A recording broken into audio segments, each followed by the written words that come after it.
Hello and welcome to How to Stay Married So Far, whether you are listening on podcast or whether you're looking straight at us on YouTube. Hello. We've just sat down and said, Mark was like, but what will we have to say about this? Oh God, I always doubt that we'll have anything to say about anything. And I said, just turn the camera on because we always have stuff to say, and especially about this because it's just June the 2nd, last year, day of our anniversary, our wedding anniversary.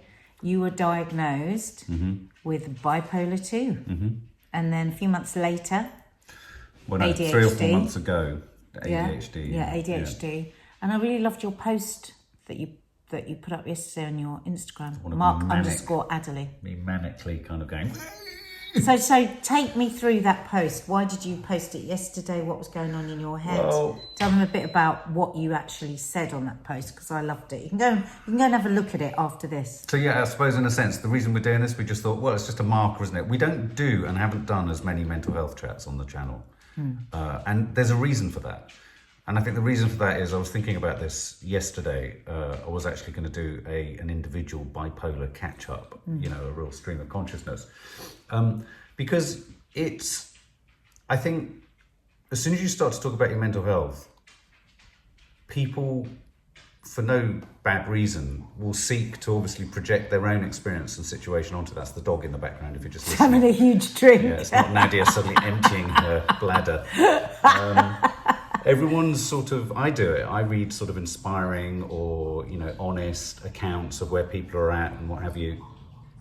That is so hilarious with the dog. I'm sorry. That's so nice. It's making me want to go to the loo. And you kind of, you project, don't you? You superimpose your own sort of situation and experiences onto it.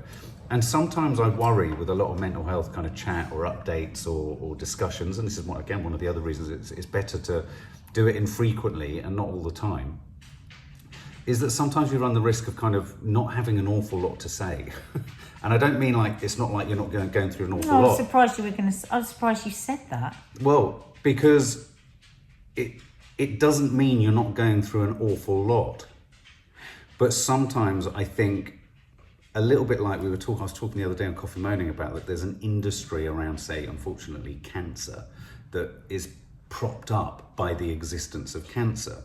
And I think there's almost an industry of words and memes and stuff and social media stuff that is propped up by the term mental health. And I sometimes think it diminishes or dilutes the significance of talking about it if it's a constant wall-to-wall kind of, stuff going out all the time. And I know it's about people talking at different times and people see things at different times, so and all that kind of stuff. So I just thought, why did I post it? I thought, well, I haven't actually talked about where I'm at or how I'm feeling or, what the journey has been like for the last year. And I thought probably it was best to do it in this form because, of course, you're there with me most of the way all the time as well for the last year. So, your observations on how it's changed. Well, in the last 20 years before you were diagnosed. Yeah, absolutely.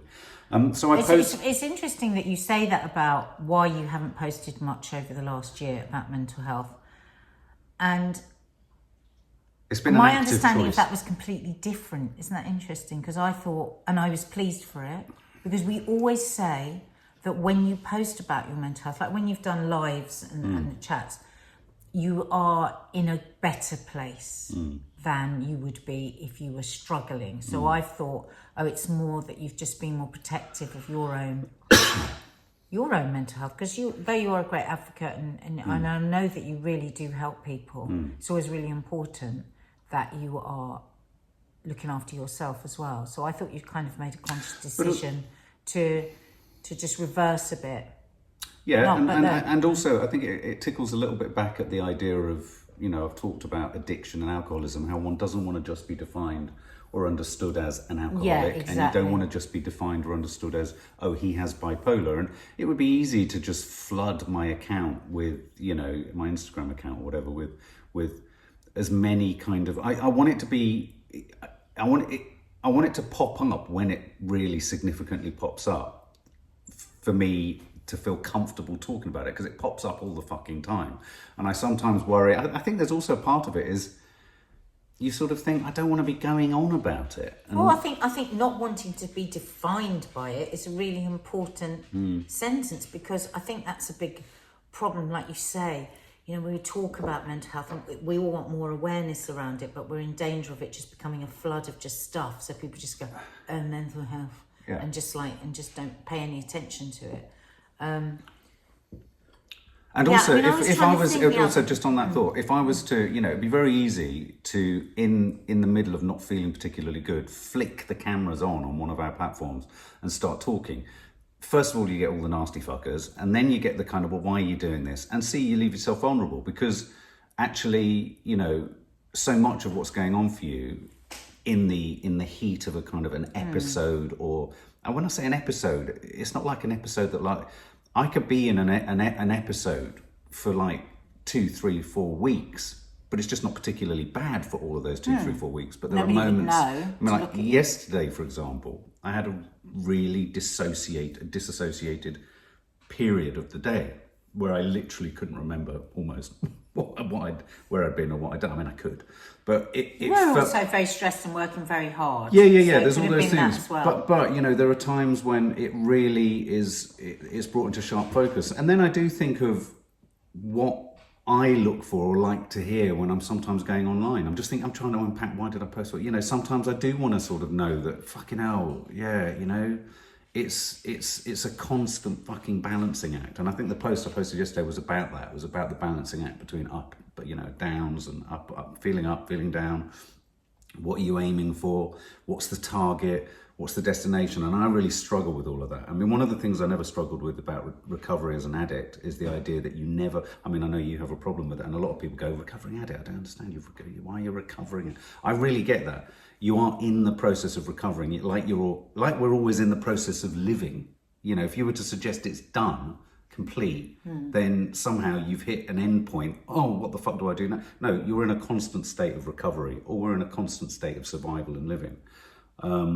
And I think one of the problems I have with the whole diagnosis and the whole thing is beginning, middle, and end. And that aspect of it I really struggle with. And you know, when you're up, and without wishing to sound like the nursery rhyme, when you're down, you're down. And somehow everything is geared towards somehow staying in that middle place. And I actually find the middle place between the two painfully exhausting. So that I actually almost want to lurch to the light, but not wanting ever to lurch to the dark. But if the payback is that you lurch to the dark, I'll take that to lurch to the light. Well, your psychiatrist said, didn't he, that that's what everyone asks me. Can you just keep the high and take the dark, you know, away, or could I just do a little bit of the dark and keep the high? And I was also thinking, when I wrote it yesterday, I was thinking a lot about Kanye West, because I think it's very easy. Obviously, he has bipolar type 1. Just in case anybody's listening, Mark, that is just interested, because they think, just give a description of the differences between bipolar 1 and bipolar 2, because I think there's a lot of misunderstanding of what bipolar is. I mean, I remember years and years ago when somebody suggested you had bipolar, and we both immediately dismissed it. Well, I mean, and that was because of our misunderstanding of actually what we thought it was. I don't know what the diagnostic distinctions are. No. All I know is that one has hypermanic episodes, and the other is a sort of almost a more permanent state, a more extreme state of self-harm. It's the extent to which chaos and mania can lead to damage to self and others. And though bipolar 1, I was reading about this the other day, could be a lot more difficult for those around the person. I mean, we've seen that play out with Kanye West, haven't we? These enormous highs where he goes on live television and he says all these incredible things and just puts a bomb in people's lives, and then obviously disappears for long periods of time, and it's obviously been disastrous for him. He's chosen not to have medication, hasn't he? Because he doesn't like that middle numbed place that you talk about. But I was reading the other day that actually bipolar 2 can almost be harder for the person that is living with bipolar 2, not as difficult for the people around them as bipolar 1, because it's just this constant. Well, there's a lot more. There's a lot more of the low in it. Is that right? Well, in a way, I would say. I mean, neither of us are doctors. We're just this. No. I would say in my own experience of it, I would say that my sense of it would be that all the signposts are much more overt with type 1 in a sense. So everyone could kind of batten down the hatches and knows where to Well, if you think we've lived with it for 20 years, well, you've lived with it, I've lived with you with it for 20 years, and we had no name for it. But now when I look back, oh my God, knowing what we know, that's why a diagnosis can be so important. I think every day about an incidents through our marriage of when I think, oh God, that was his. I think the bit that I find really debilitating, and maybe this is I don't know, some more expert people will know better than me about this. You know, maybe this is one of the slightly differently debilitating aspects of type 2, is I know everyone talks about episodes and everyone talks about, and we talk about it, oh, you're heading towards, oh, I feel it's one of those, or you're not having as many of those. And I'm not locked in a room and I'm not rocking in a fetal position and not wanting to come out. But for example, like the other day, yet again, you know, we had a family situation, we're all sat around, and it wasn't a panic attack at all, but it was like literally sliding down a chute towards a place of total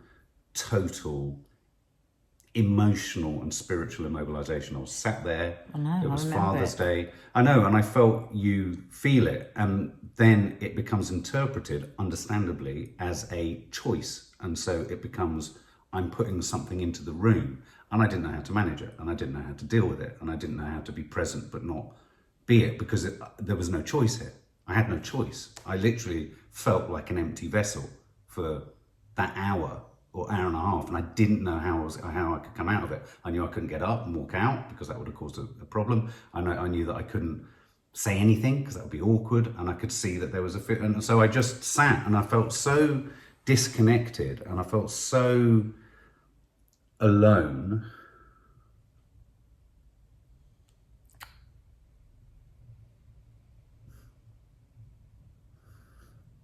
I felt like I'd let everyone down. And I just couldn't do anything. I couldn't do anything, and I'm not. This isn't a criticism. I could see that you were frustrated. I could sense, oh my God, we could have easily had a row in any other set of circumstances, because it's very difficult for the partner, because it, you know, presumably looks like a choice, and it's just not a choice. And I don't know why, and this part of it is really bugging me. I don't know why at the points of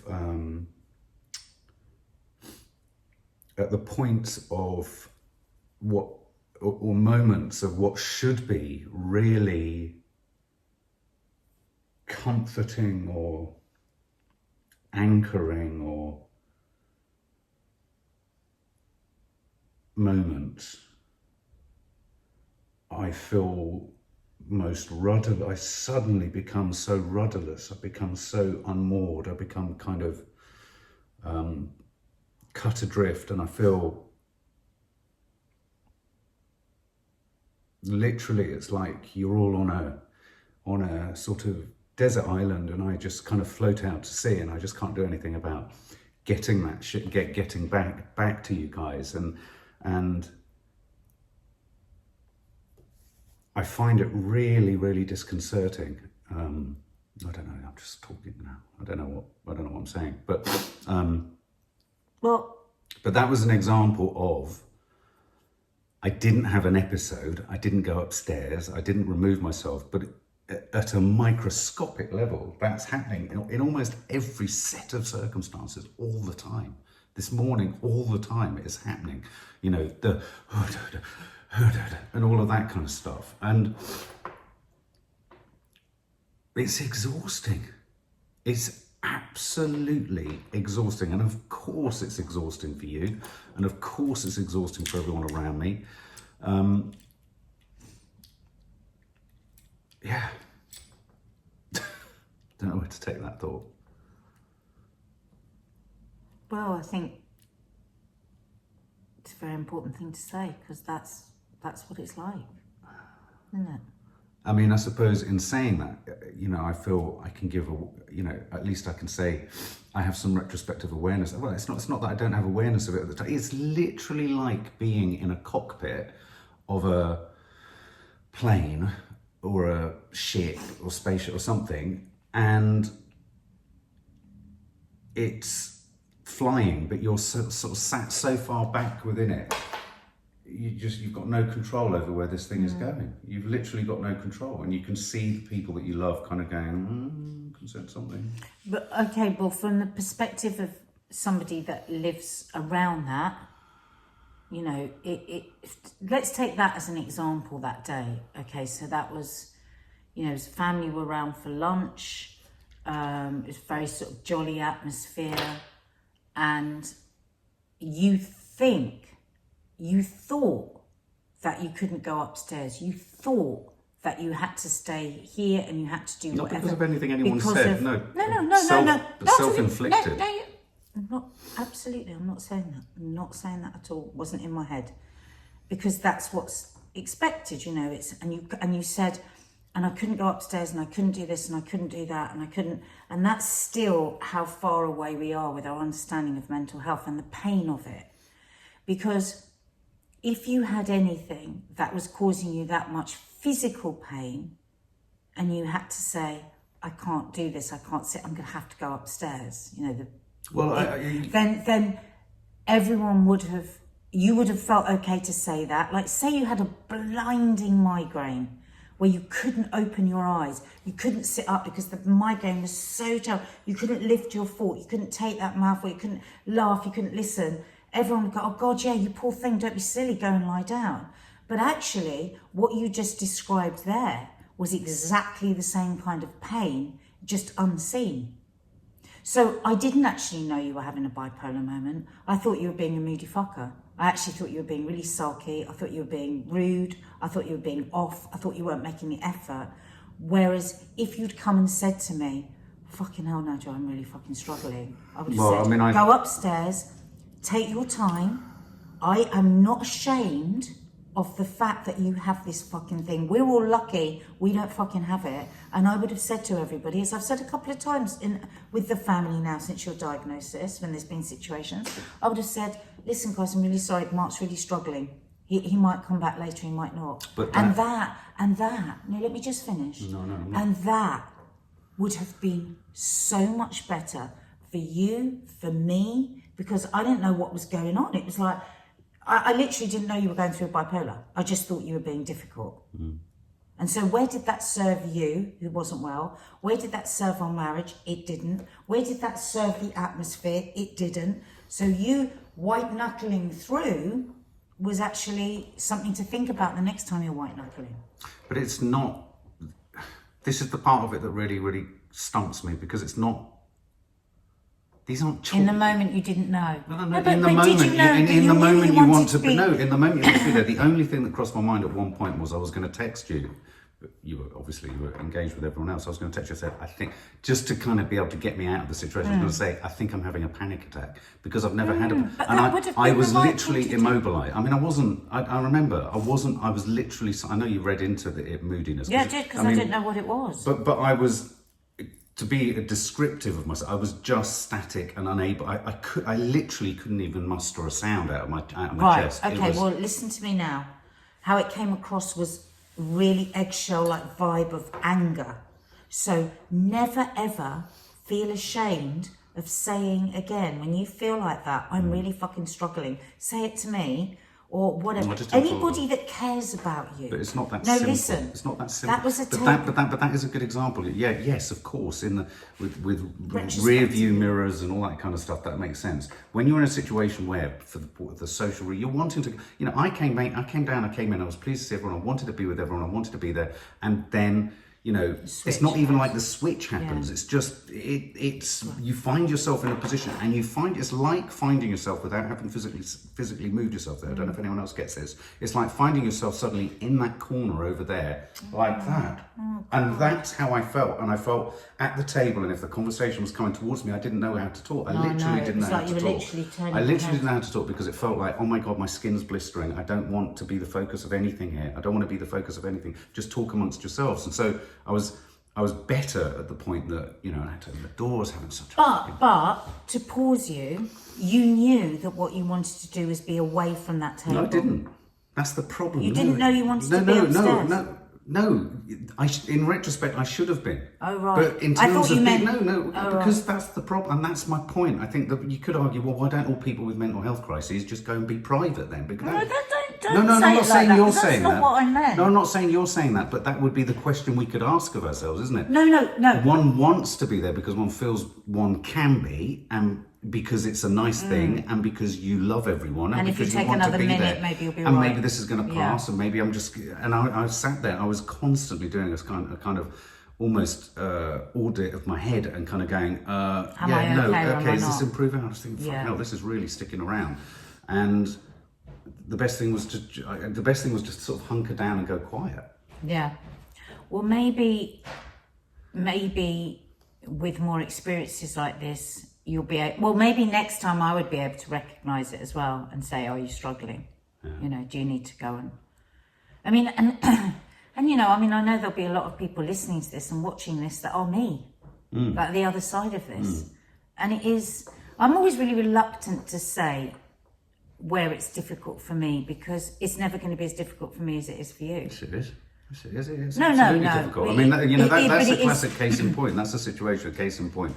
I mean, it'd be fascinating to know, you know, I'm reminded of in that, because, you know, by and large, I'm always kind of bubbly and chatty, and you know, in a social situation, I'm always, you know, I love, you know, I want to be sort of like playful, and I love making your sister laugh, and I love, you know, and all this kind of stuff.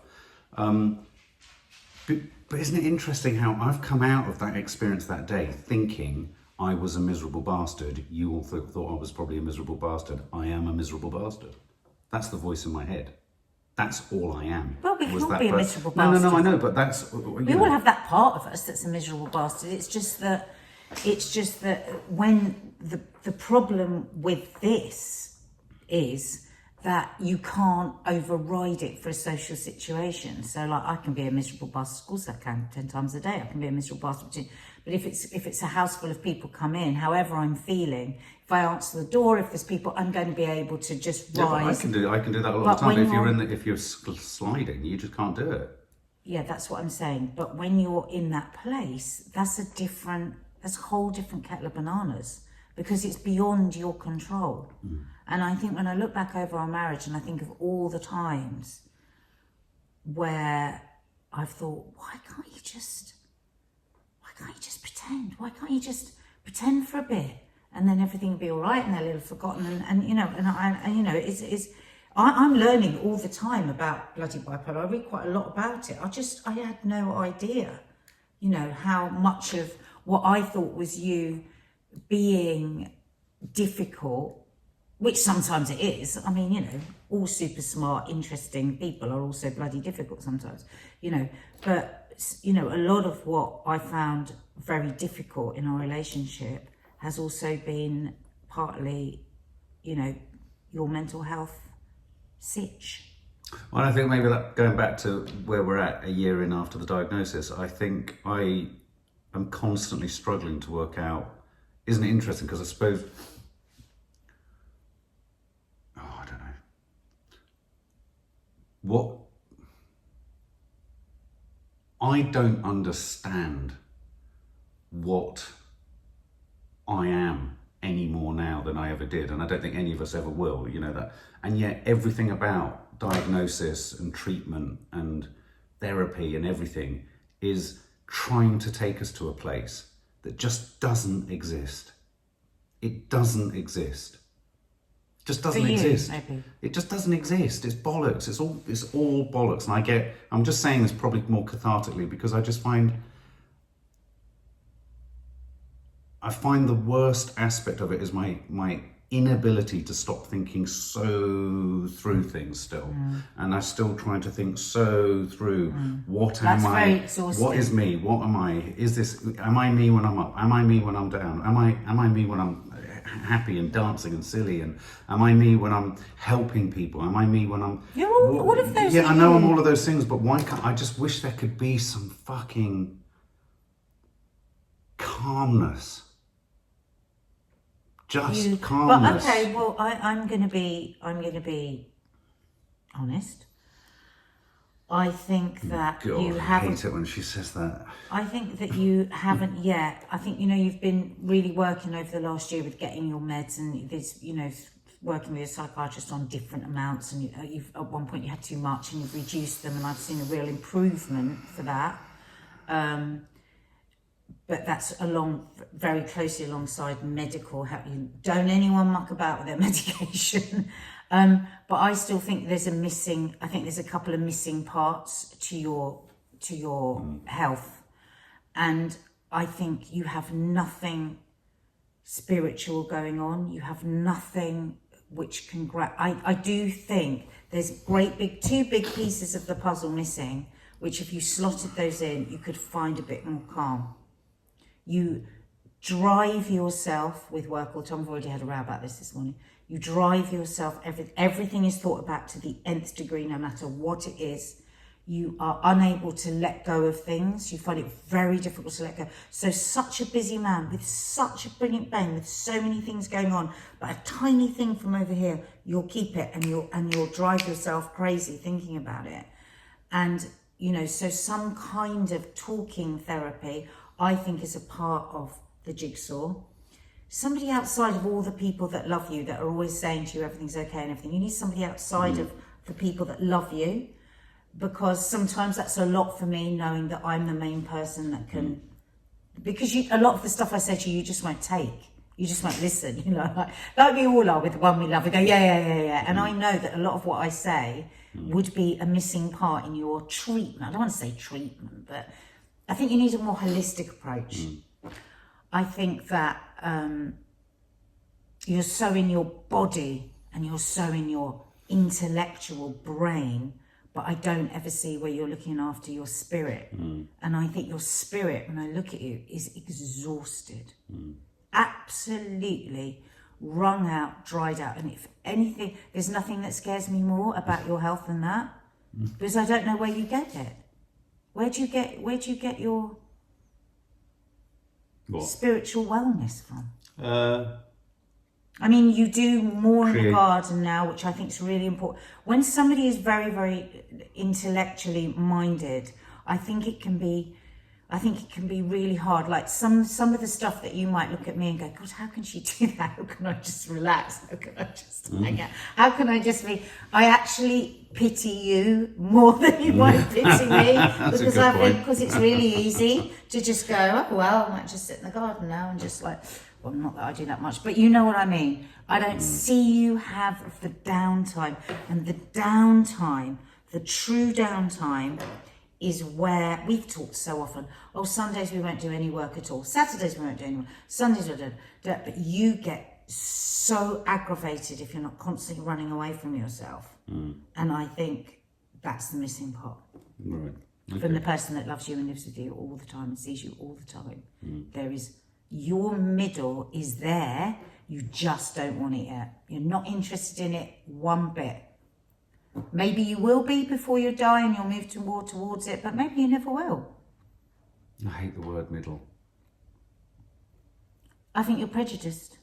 No, and I'm not saying that. I'm not saying that as a good thing or a willful thing. It's just why? Recently, I had an epiphany about the word moderation.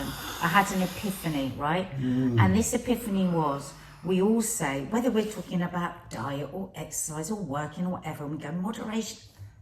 Oh, moderation. Oh my God, it sounds like such a boring word, moderation.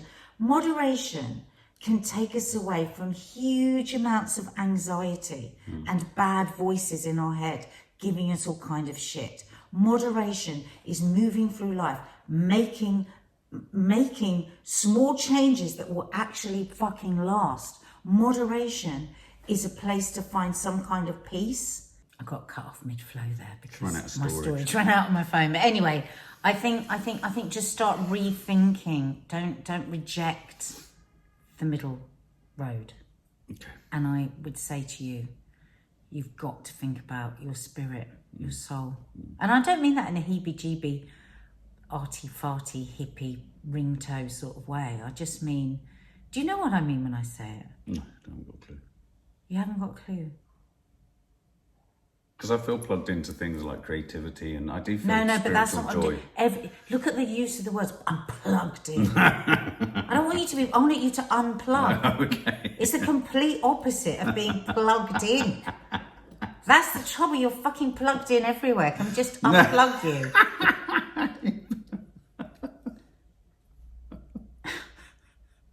I'm now fucking it's so exhausted. Please just unplug me now. I'll tell you one thing that is very, very exhausting living with a person with bipolar 2. I'm just going to say that. I am painfully aware of the people that are listening to this and wanting to hear that stuff too, because, Well, that's what you know, maybe you should ask me how it is. Well, that is the point of this conversation. I mean, I'm only mindful because we've got coffee mornings to do. But yeah, I mean, for the last, so what am I saying in a roundabout sort of way? I haven't had the extremities, but I'm still having, the dips, the highs, the lows, they're manifesting in different ways. But is there any way that you can work more on letting go of stuff? This isn't just me that says this about you. This is everybody that loves you says Mark can't let go of stuff. Have you had that through your life? People say that to you. No, honestly. I don't know. I mean, no, honestly, I can't have remember. you? No, I mean, before I met you, we didn't talk in psychoanalytical No, but did ways. people say, God, you know, Mark, just let it go. Let stuff go. Why'd you take it to the nth degree? Why'd you have to go A lot of people would find me detail enjoyable company because I would take experience to the nth degree. So, I mean, it probably maybe when I was younger, it was less on a negative hue. It was more on a positive hue. Yeah, I think it's become on a really negative hue. And I think that it exhausts you because it's like you'll be, you know, most people are spinning 5 or 6 plates. You'll spin 25 plates, you know, and then what you'll do is go, oh, there's a little plate over there that I could just put on my toe that is completely pointless you thinking about. And I think when I notice you moving to a bipolar state, I notice the sleeping goes, and I know people will resonate with this, partners of, sleeping starts to go fucking haywire. Then you start to get a bit too obsessive about things, and I start to see you just stretching yourself too thick. It's like watching someone which I know you thrive on. I would never want you to change that. But some of those things that you stretch so thin, you could just let go of. And that's where I think there's 2 missing parts of the puzzle to your wellness. One is a talking therapy. You need like a really you know, a really proactive therapist. I think it's Gestalt therapy where they challenge you the whole time. I did that before. My God, that's such a that's a really good therapy because it's not somebody after. No, it is Gestalt. Going, That's what they're like, where? Why does that take you there? And I think you need that. And I think that you need to think about, if you don't know what I mean when I say your soul seems worn out, just think about what that might mean. Fucking hell. All right, so my soul's worn out, guys. There we go. And we need to go around and unplug 24 plugs. Okay. But I think, you know, I'm literally looking at the plug sockets. I think just generally over the last year, I think the diagnosis has been a really positive thing for me.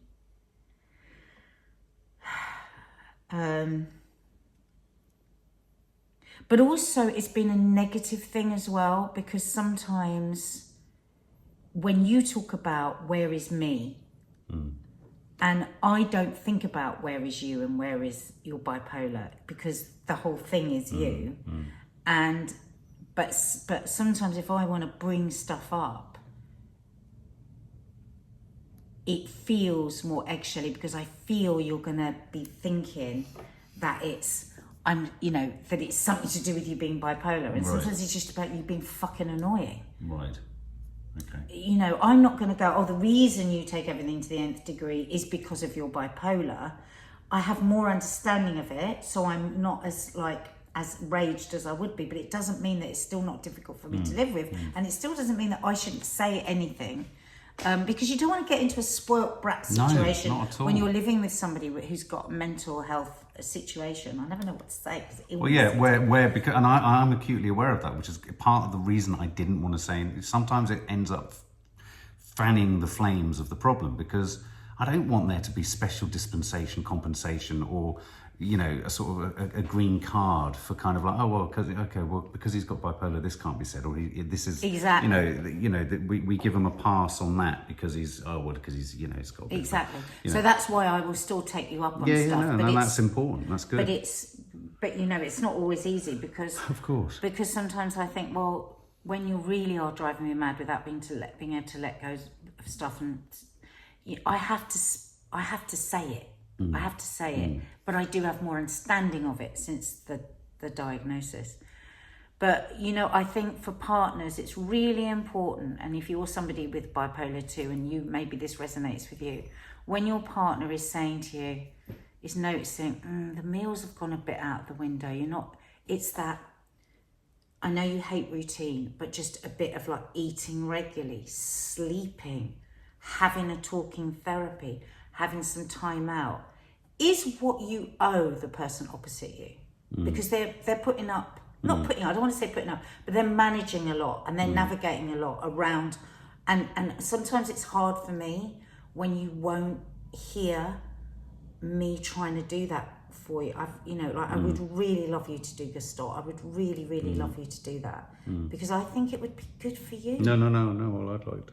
So, yeah, I mean, that ironically, that's the next thing, because I was talking to a friend of ours, Rachel, and that was precisely one of the things that came up, that is the kind of therapy I need, because unfortunately most other types of therapy are a bit too... Well, I kind of, I know how to, in a sense, I know what I know what the structure of what's being used is, in a sense. So it's not like about trying to get round it, or it's just that I can find ways of avoiding the challenging stuff in myself, because I can not at all, because you can intellectually you can get around it and you go, I know where we're going with that. I'm just going to lead them this way, because I don't really want to do that, and it's almost subconsciously. But with Gestalt therapy, interesting one, guys, for you to look up, is very different to that, and that would be really nice for me as well as you, if you did that. There you go. And get to bed at time. Get to bed on time.